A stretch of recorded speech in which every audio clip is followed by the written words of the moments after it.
Salam dostlar, 29 May 2025-ci il. Bugün bu koloniyaya ana keçməz atmaq istəyirəm. Digər koloniyanı bir dəfə atmışam, 3 mərtəbəli bir deşiyə. İndi də bu koloniyaya tətbiq eləmək istəyirəm. Mən öz təcrübələrimi bölüşmək istəyirəm. Ana keçməz atarkən nə baş verir, necə olur, koloniya necə yaxşı vəziyyətdə olur, yoxsa pis vəziyyətdə olur. İlk öncə nəyə diqqət yetirməliyik? Əsas iki məqsəd üçün belə deyək, anar keçməz atılır. Birinci məqsəd odur ki, anar yuxarıda yumurta atması dayansın. Yuxarıdan təmiz bal götürə bilər. Çünki məsələn, adi bir dənə ramka göstərdim məsələn çərçivədə. Yuxarı hissəyə bal toplayır arı. Çərçivənin aşağı hissəsi tamamilə yumurta olur. Məsələn, baxın bu çərçivəyə. Yuxarı hissə baldır tamamilə. Aşağı hissəsi yumurtadır. Biz istəyirik ki, anar sadəcə aşağıda yumurtasın. Yuxarı hissədə ancaq təmiz bal olsun. Hal-hazırda bu koloniya güclü koloniya deməzdim, amma yəni orta gücdən bir qədər yuxarı güclü olan koloniyadır. İkinci məqsəd isə aşağıda sadəcə təzə şamlar qoymaqdır. Yəni bu cürlə qabarmış və yaxud da xam pətək olan şamlar, yəni ağ şamlar. Anar bu şamda yumurta atanda həm balalar sağlıqlı çıxır, sağlam balalar dünyaya gəlir. Yəni ölçüləri normal olur.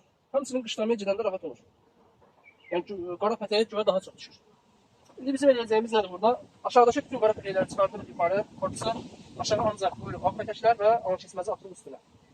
Və bir şey də deyim, bəzən deyirlər ki, aşağıda ana arının kifayət qədər yumurta atması üçün yer olmur. O zaman ana arıda stresə düşür və ya da koloniya ana dəyişməyə gedir. İndi bir dənə kiçik bir hesablama aparaq. Mən şəxsən özümdə belə fikirləşmişəm. Məsələn, hesablayanlar deyir ki, bu çərçivədə boyuzu 2 tərəfdə təxminən cəmisi 7000-ə yaxın göz var. Yəni şan gözü var. Məsələn, anar bu vaxtda maksimum yumurta atma gücündədir. Həm də gənc anarıdır. Məndə məsələn baxma istəyiniz anarıdır. Təxmini hesablayın ki, anar gün ərzində 2000-ə yaxın yumurta atar bilər. Aşağıda 70.000 işçi gözü var. Anar da gün ərzində 2000 yumurta atar. Və anarın atdığı hər bir yumurtanın yeri 23 gündən sonra boşalır. Yəni orada iş sarı 23 gündən sonra da olur. Yəni anar 23 gün ərzində 44.000 yumurta atacaq. İçəridəsə, aşağıdasa 70.000 şan gözü var. Yəni anar stresə düşən və ya da yer tapmamaq kimi belə baxanda problemi yoxdur. Amma əslində elə deyil. Niyə görə? Çünki aşağıda bayaqlar digər koloniyaya baxdım. Arılar yuxarı hissəyə nektar yığırlar. Aşağı hissədən bəzi yerlərə çiçək tozu yığırlar və nəticədə ana arının yumurta atmaq yeri daralır. O zaman biz nə edirik? Hər həftə bir dəfə və yaxud 2 dəfə aşağıdan bir qapalı çərçivə götürürük yuxarı. Çəkirik, qapanmış. Onun yerinə xam pətək veririk və yaxud yuxarıda qabarmış boş pətək veririk ki, ana arı kifayət qədər yumurta atmağa yeri olsun. Və ana arı stresə düşməsin. Əgər ana arı kifayət qədər yumurta atmağa yer tapmasa, koloniya ana arını yetərsiz hesab edəcək və ona dəyişməyə gedə bilər. İkincisi əsas məsələdir. Arılar kifayət qədər nektar gətirib, yəni pətəklər artıq qabarıb. Ana keçməzlər inşallah. Orta güclü olan koloniyalara, hətta zəif koloniyalara belə ana keçməz atıb bal toplamaq istəyirəm. Hələ ki əlimdə ana keçməz yoxdur, gətirdikdən sonra eləməyə çalışacağam. Aşağı mərtəbəyə də çox gözəl nektar yığmarlar. Bax görə aşağıda hansı çərçivələri saxlamaq olar. Məsələn, bu çərçivələri saxlamaq olar. Elə də qara deyil.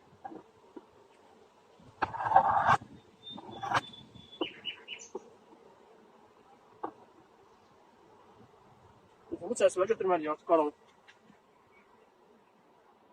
Çərçivə qaraldıqca, hər dəfə oradan bala çıxdıqca, orada bir dəfə halqa buraxır bala.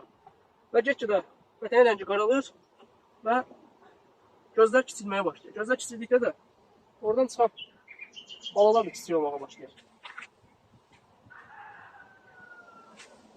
Bu da birbaşa arının keyfiyyətinə, arının bal toplamasına, sağlamlığına zərər yetirir. Böyle de qara pətək deyil. Bu saxlaya aşağıda yumurtalınır.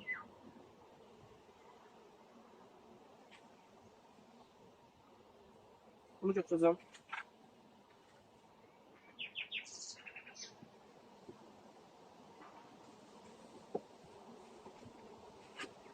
Hansı koloniyada bala sayı azdısa, yəni yumurta sayı, içəridə olan gənc işçi sayı azdısa, həmin koloniya çox gözəl nektar toplayır. Çox gözəl. Yəni 3 mərtəbə yeşiyi var ki, baxırsan 1 mərtəbə yeşikli olan nektar qədər nektarı yoxdur. Ehtiyatı yoxdur. İçəridə tükətən yoxdur, istifadə edən yoxdur. Çiçək tozu tamamıyla. Anladım, mən yumurta bilməyəcək.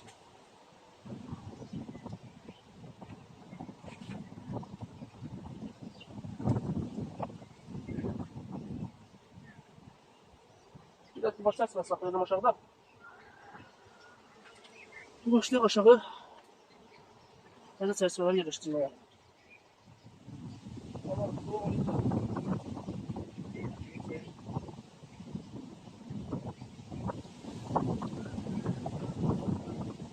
Bakalım burada. Bu ilin anarsıdır, bakmasın mələsidir. Buraya nə göstərəcək.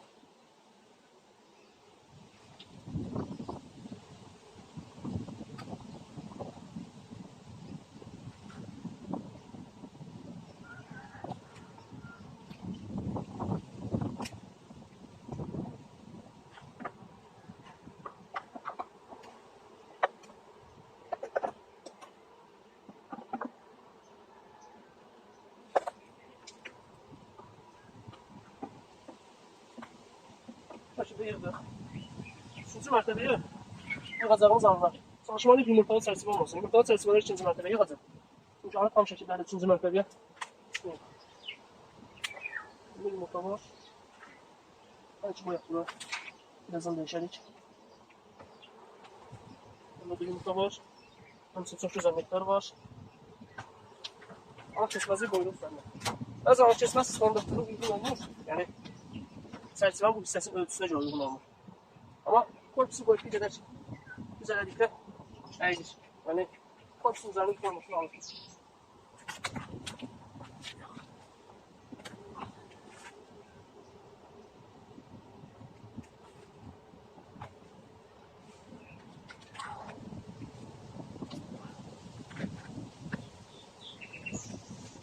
Bu şəkildə.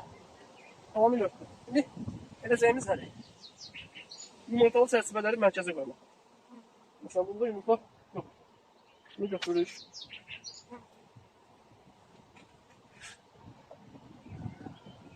Bunda da yumurta yoxdur. Bunda yine yumurtalı çərçivənin yox deyəsən. O da burada. Yumurtalı çərçivəni ortaya qoyuq ki, bağlar şunası. İstədiyi tam saxlayabilsin.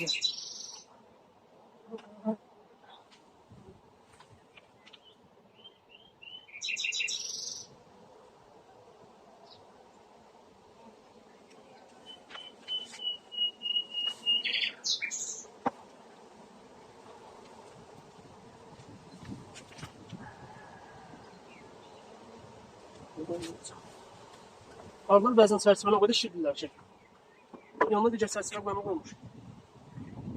Ancaq xam pətəyə qoyulmuşlar.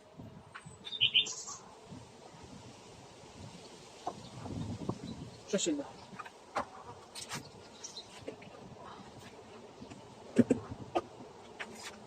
Üçüncü mərtəbəni də qoyduq.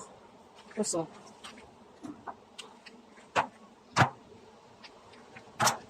İnşallah bir həftə sonra nəticəni çəkib paylaşıram.